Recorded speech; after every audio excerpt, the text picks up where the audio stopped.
پہلی بات اللہ کا نظام یہ ہے کہ اس کے ذریعے سے اب اس نے دو واجب اپنے اوپر قرار دیے. ایک واجب اِنَّا عَلَيْنَا لَلْهُدَىٰ، مجھ پر واجب ہے کہ میں تمہیں ہدایت عطا کروں. دوسرا واجب وَمَا مِن دَابَّةٍ فِي الْأَرْضِ إِلَّا عَلَى اللَّهِ رِزْقُهَا. دوسرا واجب اللہ نے اپنے اوپر یہ رکھا کہ زمین میں کوئی ہلنے والا، جنبندہ، رینگنے والا نہیں ہوگا مگر اس کے رزق کی ذمہ داری میرے اوپر ہے. تو رزق کا اہتمام بھی اللہ کا کام ہے اور ہدایت کا کام بھی اللہ کا کام ہے. اب اس اللہ نے ہدایت کے لیے جو نظام مرتب کیا ہے اس سے اچھا نہیں ہو سکتا تھا جو اس نے بنایا ہے. بچے میرے سامنے بیٹھے ہیں، جوان میرے سامنے بیٹھے ہیں، وہ سوال کرتے ہیں اللہ نے ہمیں بنایا کیوں ہے. وہ پوچھتے ہیں اللہ نے ہمیں فلاں ماں باپ کے گھر میں کیوں پیدا کیا، ہمارے دوست کے ماں باپ کے گھر میں کیوں نہیں پیدا کر دیا. اللہ نے ایسا کیوں کیا ہے، اللہ نے ویسا کیوں کیا ہے. جو ایک لمبی فہرست ہے کیوں کیوں کیوں کیوں کیوں کی. پہلے تو انہیں جواب دوں کہ یہ کیوں کا جذبہ بھی اسی نے دیا ہے، یہ صلاحیت بھی اسی نے عطا کی ہے کہ تم کیوں کہو. یہ مائک کیوں نہیں بولتا، یہ ممبر کیوں نہیں بولتا، یہ میرے کپڑے کیوں نہیں بولتے کہ یہ ایسا کیوں بنا دیا، یہ چشمہ کیوں نہیں بولتا. جتنی بھی مخلوق ہے جو آپ کی اپنی بنائی ہوئی ہے وہ آپ سے کیوں نہیں کہتی. جو آپ بناتے ہیں نا وہ آپ سے کیوں نہیں کہتی، لیکن اللہ کا بنایا ہوا اللہ سے کہتا ہے کیوں. تو یہ جو کیوں کا جذبہ دیا ہے یہ بھی اسی نے دیا ہے. تو جس نے کیوں کا جذبہ دیا ہے وہ پھر کیوں کا جواب بھی دے گا. اب اگر مجھ مولوی کے پاس جواب نہیں ہے تو یہ نہیں سمجھنا کہ دین ہار گیا، اسلام ناکام ہو گیا، مولانا کے پاس جواب نہیں تھا. اگر مجھے جواب سمجھ میں نہیں آ رہا تو یا میں نہیں مان رہا اس جواب کو تو اس کا مطلب یہ نہیں ہے کہ وہ جواب نہیں ہے. جیسے ایک ڈاکٹر سے مطمئن نہیں ہوتے تو پھر انجینئر کے پاس جا کے علاج نہیں کرواتے. جیسے ایک مکینک سے مطمئن نہیں ہوتے تو پھر ڈاکٹر سے جا کے گاڑی ٹھیک نہیں کرواتے، پھر بھی ڈھونڈتے آپ مکینک کو ہی. ایک ڈاکٹر سے اگر مطمئن نہیں ہوتے تو پھر دوسرا بھی ڈاکٹر ہی ڈھونڈتے ہیں. اگر ایک مولوی سے مطمئن نہیں ہو رہے، ایک مفسر سے، ایک عالم سے مطمئن نہیں ہو رہے تو پھر ہم مسئلہ سائنسدان نہیں بتائیں گے، مسئلہ بتائے گا بھی عالم دین. اب یہ میری قسمت ہے کہ میرے درمیان میرے پاس جو عالم ہے وہ اتنا معیاری نہیں ہے کہ میں اس سے مطمئن ہو جاؤں. یہ تو میری قسمت کی خرابی ہے. میں ڈھونڈوں جا کر ایسے صاحبان دقت اور صاحبان علم لوگوں کو جن سے میں پوچھوں تو مجھے اطمینان حاصل ہو جائے. لیکن اللہ اس کیوں کا جذبہ اور اس جذبے کی تسکین بھی وہی عطا کرتا ہے. دوسرا کام اس نے اپنے پر ہدایت کا دیا ہے، ایک کام اس نے اپنے پر رزق کا دیا ہے. وہ جو ہدایت کی ذمہ داری اس نے لی ہے اس کا اس نے میپ، اس نے نقشہ کیا بنایا ہے. غیر انسانوں کے لیے تو اس نے فطری ہدایت قرار دی ہے.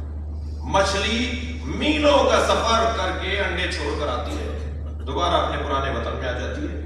بچے انڈوں سے نکلتے ہیں تو انہی رستوں سے ہوتے ہوئے اپنی ماں کے وطن میں آ جاتے ہیں. ان بچوں کو کس نے بتایا ہے کہ تمہاری ماں کس وطن کی ہے؟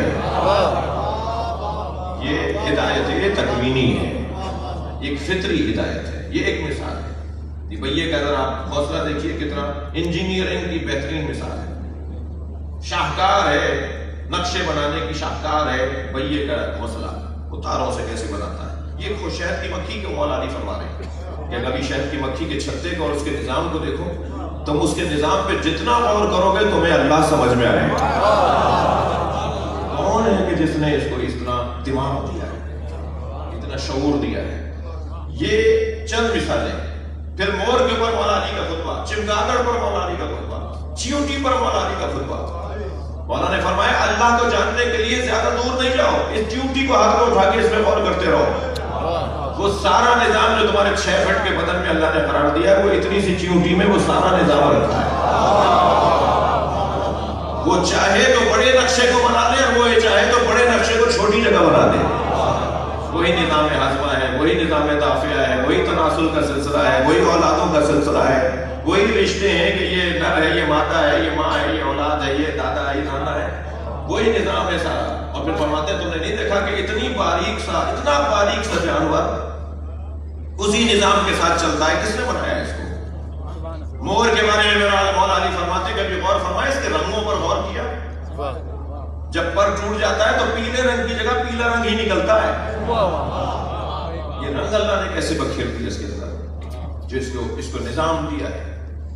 عزیزان گرامی، اس نے جو نظام بنایا ہے اپنی ہدایت کا، اس ہدایت کے نظام میں اس نے نبی مکرم جناب زہرا اور 12 اماموں کو ہماری ہدایت کے لیے اپنے میپ کا، اپنے نقشے کا حصہ قرار دیا ہے۔ سرکار دو جہاں کا وجود، سیدہ کا وجود، اور پھر 12 امام، یہ سب کے سب پروردگار عالم کی طرف سے اس کی ہدایت کا نظام ہے۔ ہدایت دے گئی ہو کہ جو ہدایت ہم لیں گے اس سے جو ہدایت دے سکتا ہو، لہذا کمالات کا مجموعہ اس گھرانے کو قرار دیا۔ اس نے سیدہ کو اس گھر کا حسن قرار دیا۔ تمام تر ائمہ کا کمال اگر کہیں ایک جگہ پر محجوب نظر آئے تو اسے فاطمہ کہا جاتا ہے۔ لہذا چادر میں جب سرکار پنجتن کو لے لیں گے تو آواز آئے گی ہم فاطمہ، یہ سب کے سب فاطمہ ہیں۔ یہ جب چادر میں آ جاتے ہیں سب فاطمہ ہو جاتے ہیں، باہر نکلتے ہیں تو ایک علی ہے، ایک حسن ہے، ایک حسین ہے، ایک فاطمہ ہے، اندر آتے ہیں تو سب فاطمہ ہیں۔